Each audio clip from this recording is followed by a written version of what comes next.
Today, I'm trying a little something different. As you could tell, I'm not trying to do a typical review, and I'm not doing anything special. I wanted to try a monthly update kind of video where I show which movies I am buying, which movies I'm seeing in theaters that I'm not reviewing, and kind of keep you up to date on what I am watching. Because I can't and I don't review every single movie that I watch. That would be insane. I would be uploading every single day and my life would be ruined. I'd have anything. I couldn't do anything.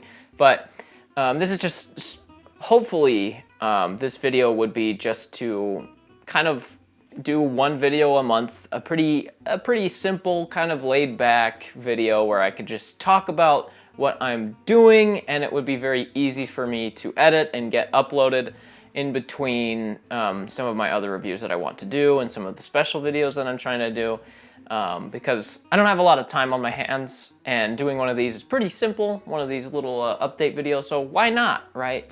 So I'm gonna, let's just jump right into it, huh? So this month has been like surprisingly dry for movies. I think I've gone to the theater twice this month. One movie I am actually going to be reviewing, I believe, so look for that. But the only other time I've gone to the theater this month was to see a movie called Free Fire, which was directed by Ben Wheatley. It stars like Brie Larson, Sharlto Copley, Armie Hammer, and a slew of others. And I really liked that movie. It's completely tanking right now. I think in its opening weekend it made like $1 or $2 million. There's like 3 theaters nearby to me within like 20 miles that picked it up. And I live by quite a few theaters, so it's just not getting a whole lot of recognition. But I really enjoyed it. I think it's the perfect movie to go see with a group of friends and just have a blast watching. Like, when I went and saw it with 5 different people, just a bunch of friends of mine, and we just had a blast watching it. And the theater that we were in had a blast watching it. Everyone was just eating it up, laughing, having a good time. And it's just one of those movies. It's a perfect movie to go and just have fun watching. It's not a perfect movie. The pacing could have been a little tightened up near the end, and it does get a little bit dry near the end because it's a 90-minute movie where 70 minutes of that is in a warehouse and they're shooting at each other. Like 10 people are just shooting at each other. But it actually really works surprisingly well because of Ben Wheatley's writing and directing. He keeps everything like super frantic. Directing and camera work is very frantic, and his characters are really well written, and you like almost all of them. Even like the scummy ones, you are surprisingly charming. And so that keeps the movie rolling for a surprising amount of time. It's near the end when people start like losing blood and dying that things get a little bit miserable, and then just sort of wraps up really fast. And other than that, it's a great movie. I would check it out. Take a bunch of friends to see it and just have a good time. It's a perfect movie for that. I don't know if it'd be like a perfect date night movie, but it's a perfect movie for a group of friends that just want to laugh and have a good time.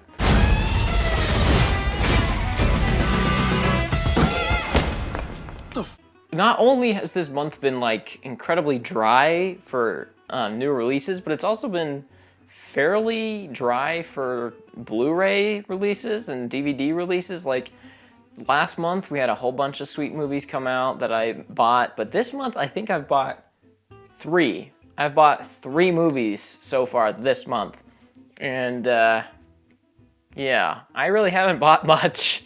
Even like older movies, I haven't just picked up anything. These 3 movies that I have are just new releases, so but the 3 movies that I bought this month were, one, Patriots Day in 4K. I know a lot of people talk bad about 4K Blu-rays because they are a lot more expensive. They're like a solid $5 or $6 more expensive than a base Blu-ray. But after watching a 4K Blu-ray and comparing it to the regular Blu-ray, there is enough of a difference for me to want to buy the 4K edition. The colors are usually a little bit better. There's a little bit more versatility in the colors, and of course the resolution is much sharper, so there's a lot more detail that you get to see.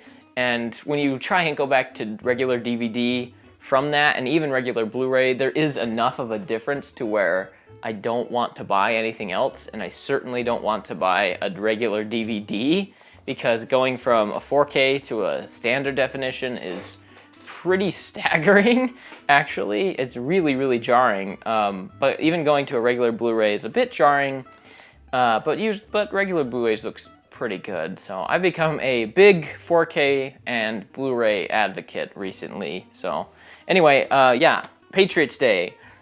I kind of almost hated this movie. It's weird because it's directed by, what's his name? Peter Berg. It's directed by Peter Berg, who's done Lone Survivor, Battleship, and Deepwater Horizon. And I liked, for the most part, all those movies. I liked Deepwater Horizon quite a bit. I thought it built tension really well.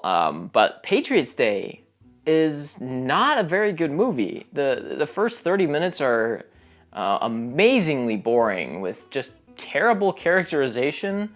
And then when the actual Boston Marathon comes on, it's really uncomfortable to watch in a bad way, where you're watching it and you're like, this happened this happened 3 years ago.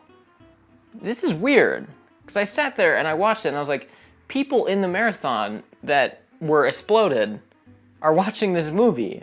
And it just made me really uncomfortable and sad for the movie itself, not like sad for like the movie didn't make me feel sad. It just was, I was just thinking about all this tragedy and how many lives were lost and all the people that were hurt, and the movie almost glorifies it, where it takes the marathon and just stretches it out, and it's showing like people laying dead on the ground, there's body parts everywhere, people are screaming, and it's really graphic. And then the last hour is just a manhunt for the people that did it. And it's really, really hard to watch in a bad way. It's hard to sit through because it's really, really dull and bland for a lot of the movie. And then that one scene, the Boston Marathon scene, is horrific and violent and graphic and uncomfortable in all the wrong ways. So in the end, I really didn't like this movie. I bought it on 4K, unfortunately, and because of Deepwater Horizon. I liked Deepwater Horizon a lot, so it's like same director, same basic cast, same idea, and it feels like a propaganda piece that's really hard to sit through. So I didn't like that movie. I would not recommend it myself, but let's just move on. Next, I purchased Split. I'm not sure if I talked about this movie. I don't think I reviewed this movie, but I like this movie quite a bit. It's M. Night Shyamalan's best movie since Signs, I would say. It's a solid freaking movie. James McAvoy is pretty great in it. The writing is a little bit stilted. The two girls that aren't the main girl, the other two girls are really terrible whenever they're on screen. And then the ending feels a bit rushed and unsatisfying, but I like this movie quite a bit. It has a great score, great cinematography, solid direction, great performances, and overall the music's really well done, and it builds tension really, really well and makes you genuinely disturbed at times. So I'd check it out. And lastly, La La Land. And yes, I did buy the 4K Blu-ray, but I put this slipcover on it because this slipcover is way cooler. I like this slipcover quite a bit more than this one. So this slipcover is very artful and unique and colorful, and then this one's just, yeah, it's okay. So I got this slipcover, but La La Land's great. I'm sure you're tired of hearing about La La Land. Everybody loves this movie, and for good reason. It's wonderful. It's a beautiful movie, and if you haven't seen it somehow, if you've been living under a rock and haven't heard or seen it, check it out soon as possible. It's really great, and it is worth the 4K. It's really, really great. So that's about it. That's all I really have to talk about. This month's been incredibly dry for movies. So hopefully May brings us something good. Guardians of the Galaxy, of course, is coming out in a few days. And then we get Alien Covenant, I think, this month. King Arthur is this month. So we got a couple of releases, almost one every single week that I'm looking forward to, and a couple other smaller movies that I'm looking forward to that I can't remember the names of now. But hopefully May bears some good movie fruit, and we get some good releases as well. I don't know. I haven't been really paying attention to the movie releases until they hit shelves, so... Anyway, if you like this little kind of laid-back video where I just talk about movies that I've seen recently, movies that I've bought, go ahead and leave a like, leave a comment saying what I can maybe improve on or what you'd like to see, and we can go from here. So anyway, I'll see you in the next one. Bye.